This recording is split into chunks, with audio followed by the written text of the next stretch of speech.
Information shared on the following program is for general information purposes only. It does not constitute legal, tax, investment, or other advice, nor is it intended to recommend any particular investments, products, or financial instruments.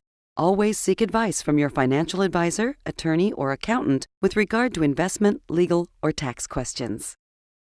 If you think the future uncertainty of the teacher's retirement system is a concern, just wait till you hear about Social Security. Welcome to the only show in the country dedicated to helping savers worry less about money, the WorryFree Retirement, with your host, five-time author and fiduciary, the money missionary himself, Tony Walker.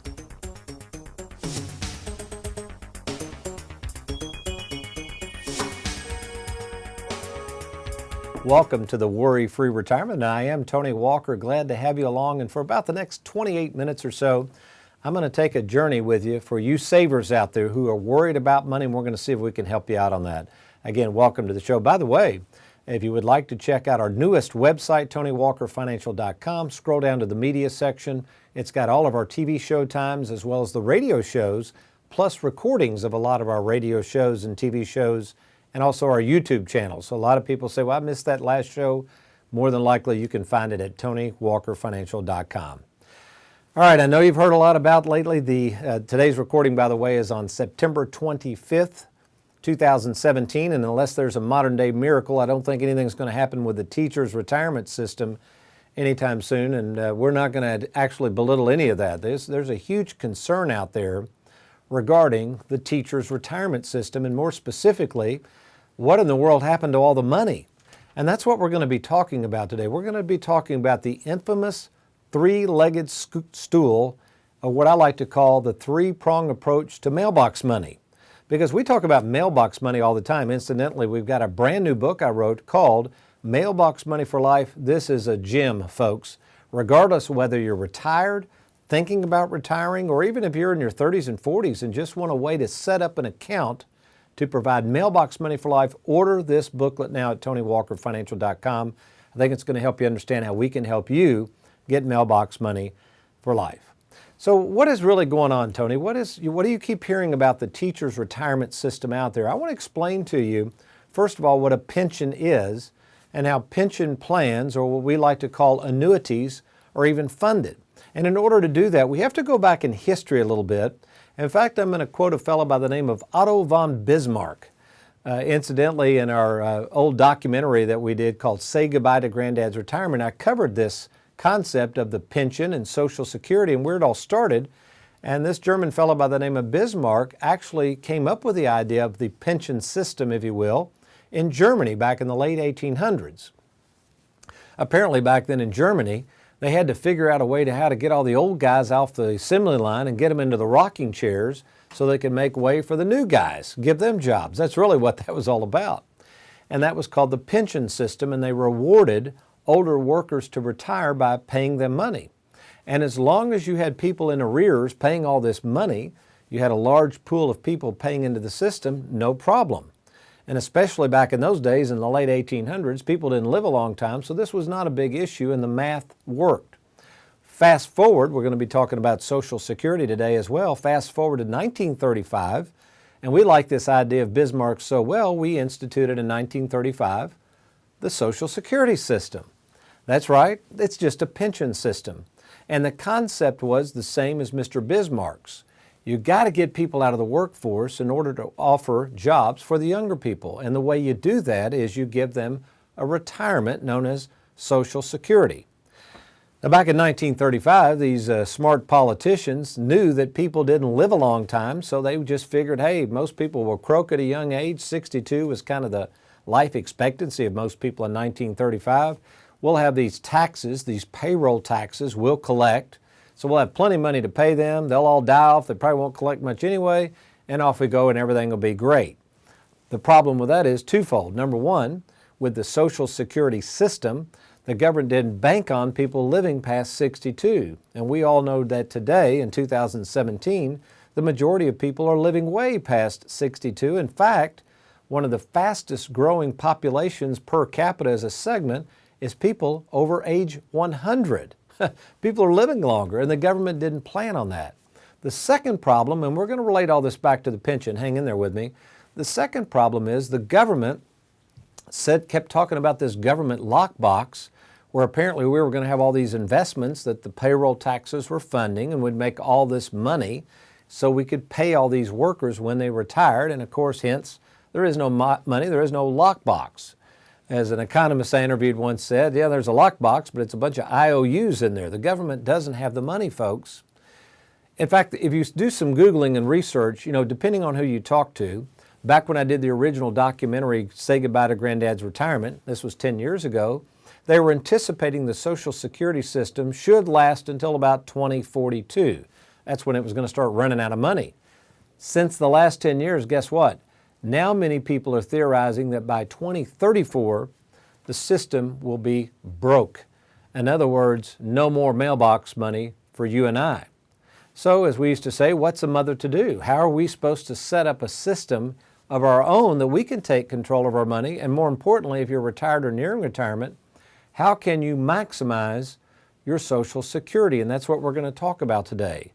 Maximizing your mailbox money from these three prongs. And again, let's repeat, the only three places you can get what we call annuities, or what I like to call mailbox money, that's guaranteed income you can never outlive.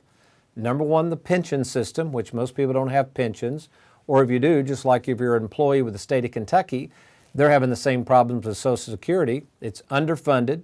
They didn't make the returns they had anticipated, and people are living longer. It's just a math problem is what it is, and there's not enough money.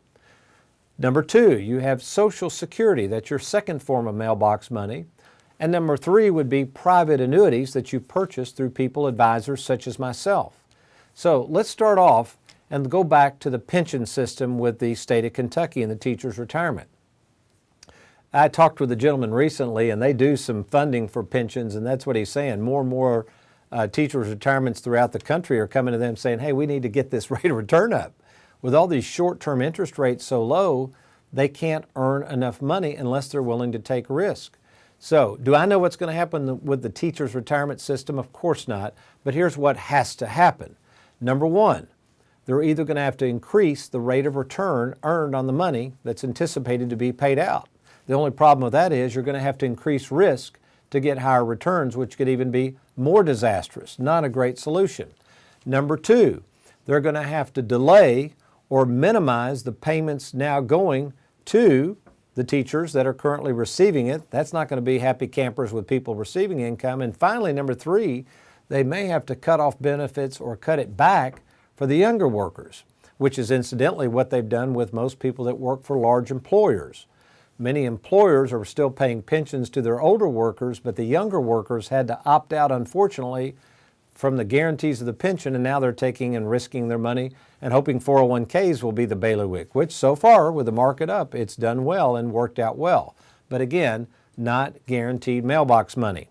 So the second option we want to talk about more today, we're relating the pension into Social Security, is how these are very similar animals and how most people need to be concerned about Social Security. Why? Because most people aren't eligible for pensions. And of course, you know this if you're a teacher, you're probably not going to collect much on Social Security because of the windfall provisions. So what we're going to do in the next segment, I'm going to segue in and we're going to specifically target Social Security. In our practice with the Worry-Free Retirement, what can we do as advisors to help you maximize the amount of money the government owes you in the way of your upcoming Social Security payments? So regardless of whether you're thinking about retiring, maybe you're a little on the younger side and you're trying to look at other options besides Social Security, or maybe you're already collecting Social Security, this next segment is going to be very helpful, and I'm going to actually share a case with you that I ran into recently called His Money, Her Money, and We Money. Good stuff. I'm going to get the whiteboard out. You stay tuned. You're watching the Worry-Free Retirement.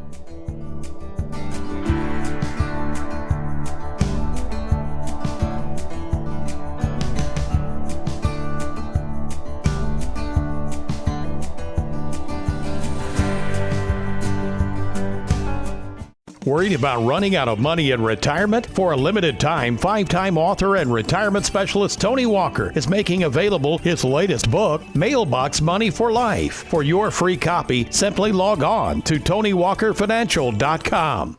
Did you realize that Wall Street and your advisor could be making hundreds, if not thousands of dollars a year to manage your money? There's no reason to remain in the dark about fees. Take advantage of our free fee analysis today and learn more about our new investment management platform using Charles Schwab as our custodian. To learn more or to find out what the fees are on your investments, log on to TonyWalkerFinancial.com. That's TonyWalkerFinancial.com. Welcome back to the Worry-Free Retirement. I'm Tony Walker, and I hope you're enjoying today's episode of the three-legged stool of mailbox money: pensions, Social Security, and annuities. And we're focusing directly on Social Security and how secure is this Social Security anyway. By the way, speaking of mailbox money, let me make a pitch again for our newest booklet, Mailbox Money for Life. You got to get this, folks. TonyWalkerFinancial.com will mail it to you absolutely free. So regardless of your age, if you want to set up a plan of mailbox money for yourself, get a copy of this. Really good stuff. All right, so we're talking about Social Security, and before I dive into an exact case I was working on, keep in mind the case is modified and changed to protect the innocent, but I see things like this happen a lot. In doing this for over 33 years and meeting hundreds of people a year, many of whom are already retired, I see stuff like this come up. So it's not like I made this up on the way to work today. These cases actually happen. But before I jump into that, I want to share with you a graph that really needs to be discussed. People really forget about the taxation of Social Security. Now, many people love to talk about when to take it. A client just left here, and that's what she's getting ready to do, retire soon. Should she take Social Security now? Should she wait? In fact, that probably would be a good episode, is just talk about that in general, because that's a whole nother can of worms, is to calculate Social Security and when to take it. Incidentally, there is still one small sliver, a little nugget of truth that you can fall back on. I'm going to read this to make sure I don't get this wacky, because Social Security is very delicate in how you cover this stuff. But if you were born if you turned age 62 prior to 12/31/15, in fact, Aaron, let's just go full screen and put this up so I don't mess this up. So again, here's the magical date. If you turned 62 prior to December 31st of 2015, and you are at full retirement age, what I'm about to tell you, you probably need to go to the Social Security office to confirm this. Make sure you check this with your spouse's age, your age, and full retirement. But if you fall in that small sliver, you could draw 1/2 of your spouse's Social Security, file a restricted application, don't take yours yet, and then at 70 kick in the higher amount, assuming you have a higher amount. So that's a little tidbit. Again, we can kind of go over this with you if you want to. If you have any Social Security questions at all, let me give you an email of someone of our staff that focuses on that. That's Lisa. So it's just Lisa at TonyWalkerFinancial.com. Lisa at TonyWalkerFinancial.com. If you have a question on Social Security, be happy to answer that. There's never a cost or obligation to do so. All right. So I kind of came up with this thing: his money, her money, or we money. This whole we money thing came up years ago. My dad, who was a card, I'd always have my buddies over, and you never knew what he was going to say to them. Half the time I was nervous as a cat when they'd come over. I'll just call him Chuck. I never forget, Chuck came over once, and Chuck was getting ready to get married, and he pulled up at this time. I think it was like a blue Pinto. Pintos were long before you were around there, and America's favorite financial sidekick. Probably never heard of a Pinto, but boy, those things used to be popular in the 70s. So Chuck pulls up in this pretty new Pinto, but Dad knew it was a new Pinto to Chuck. And he said, "Hey, Chuck, you got your new car?" And Chuck goes, "Yeah, it's my car." And he goes, "Wait a minute, I thought you were getting married. Is that your car or is that a we car?" And Chuck said, "Well, I guess it's a we car." In other words, meaning, hey, Tiger, in a few months, that's going to be your wife's too. So we always want to think in terms of your money versus we money. And the way things are now, my parents divorced when I was young, and many of you have gone through divorces, or maybe even you've been widowed or you're a widower through no fault of your own. You're single. You make decisions on these pensions and Social Security and all that, and the planning changes drastically when you get remarried. So this is something to think about. If you're sitting out there saying, well, yeah, I'm remarried and I've been divorced, or I'm widowed, you've got to remember that things could change when one person dies. So this was an actual case. So Aaron, let's turn over here and take a look at this. So as you'll notice, we're going to focus on, in this particular case, three main issues: Social Security, pension, And then also this person or couple had a pretty nice home but had some debt against it. All right? Now I'm not going to get into life insurance, but just one more reason why I don't understand why in the world people would tell you you don't need life insurance in retirement. You're getting ready to see where if we had had a life insurance policy already in place on this particular individual, we would have been home scot-free in terms of planning. But since this person doesn't have any life insurance, I'll show you the predicament we find ourselves in on this particular case. And again, I run into this probably once a month, something very similar to this. So let's talk about, so this person was divorced, so his money, he gets $1,500 a month from Social Security, all right, $1,500 a month. When this person, this gentleman, actually was eligible for a pension, he made an election for what's called a life-only benefit, which means at his death, nothing goes to anybody, which makes complete sense. He wanted the maximum income, and he knew when he died, what did it matter, right? It was just him. So he elected, again, I'm kind of just changing the numbers here, $1,500 a month. However, it was life only, all right? We're good so far, life only. So $1,500 a month, $1,500 a month. He marries a nice young lady. She is already drawing $1,500 a month in Social Security, but has no pension. Now the debt on the home is right at $100,000. And keep in mind, they have no life insurance. This person went on to say, incidentally, when I started asking about their health, that his health was not good at all. Some serious health issues going on, and actually serious enough where the concerns were, we were talking quite a bit about not if he would die, but when he was going to die, and what situation was that going to leave his spouse in. So let's take a look at that.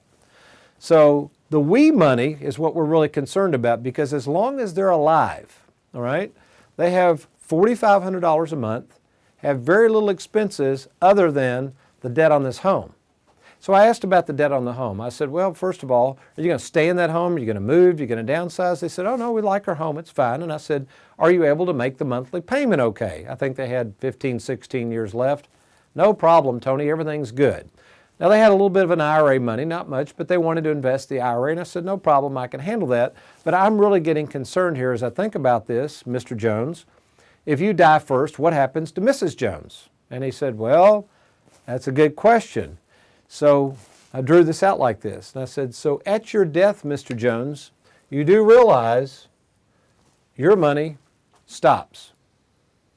So the $1,500 stops. So now it's getting a little sketchy here, right?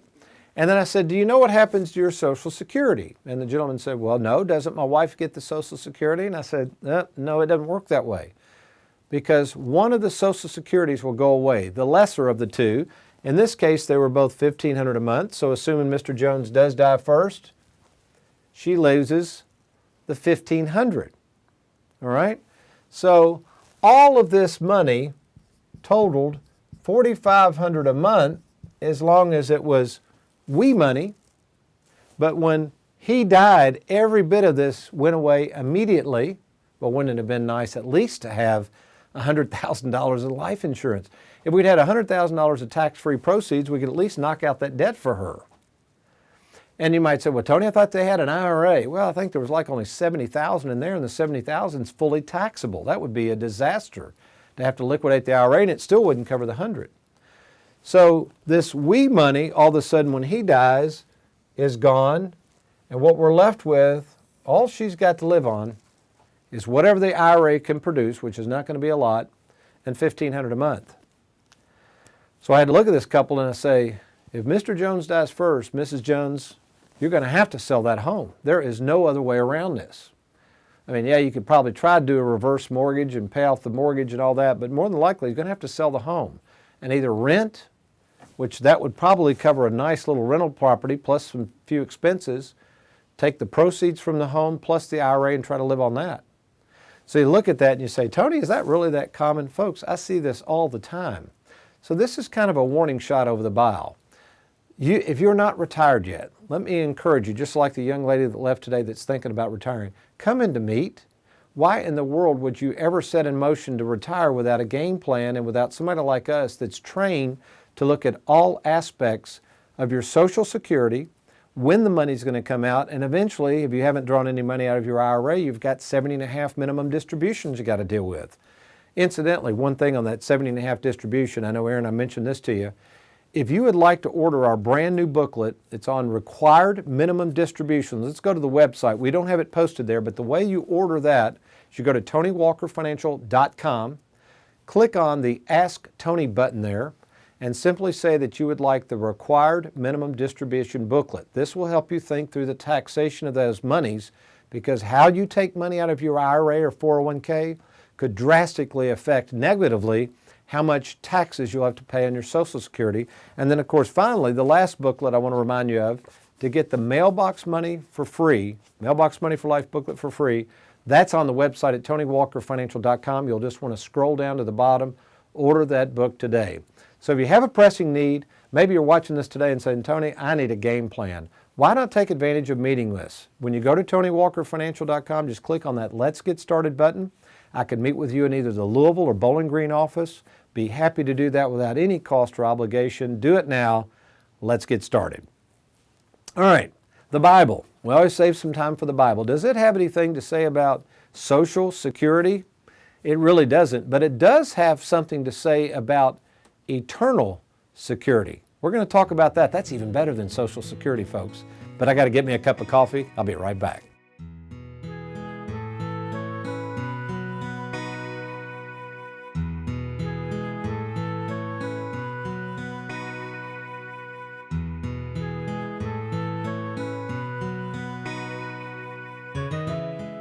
Feel like the financial world is making more money on your money than you are?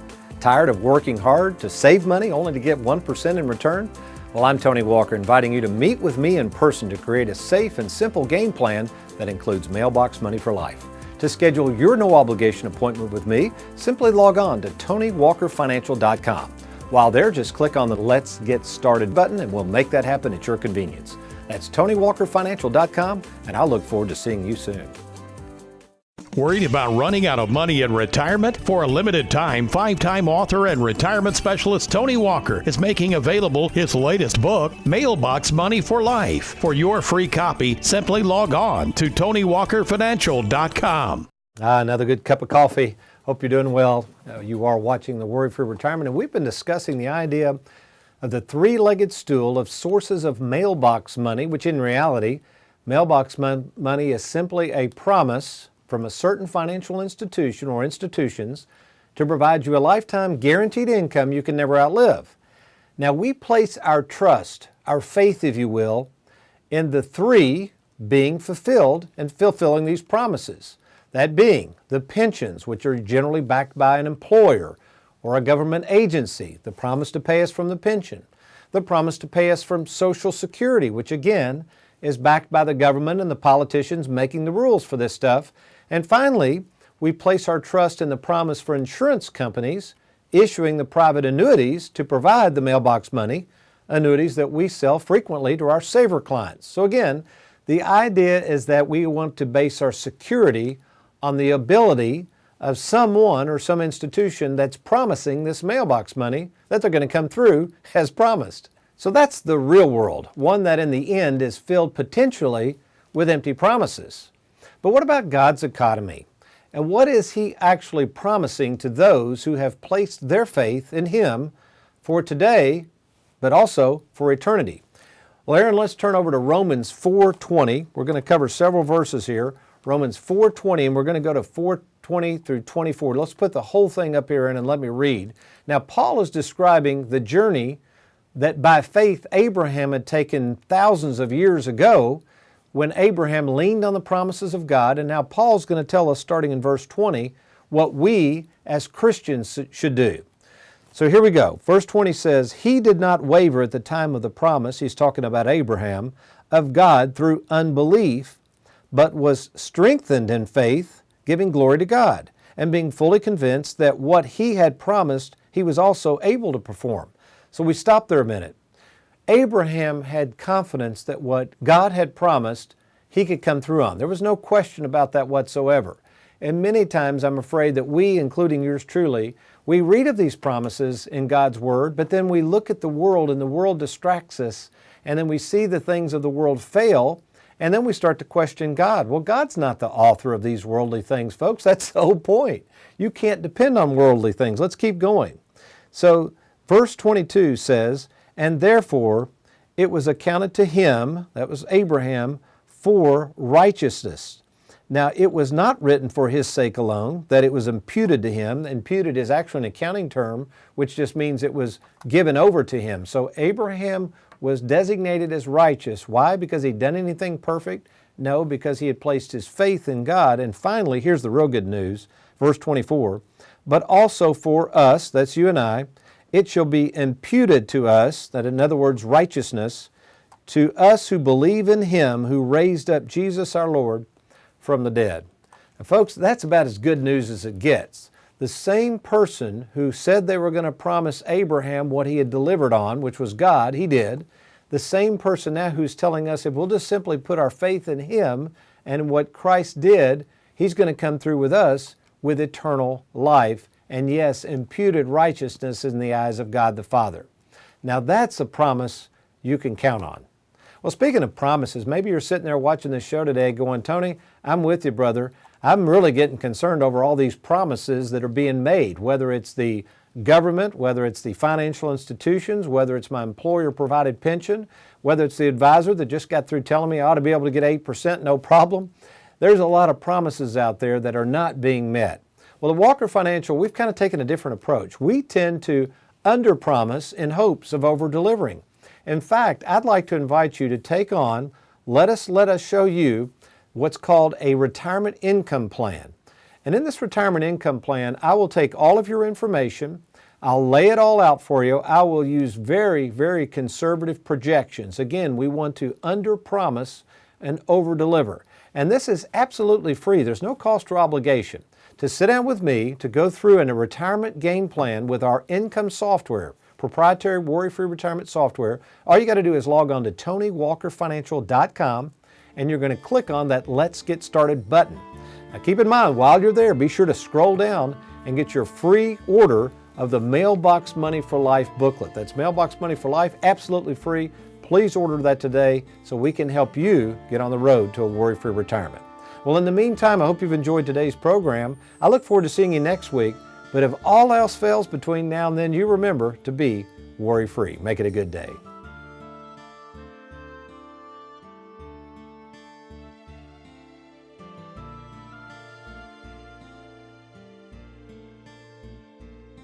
Thank you for watching the Worry-Free Retirement with Tony Walker. If you need a safe and simple game plan for your retirement, log on to TonyWalkerFinancial.com and schedule a free, no-obligation meeting with Tony.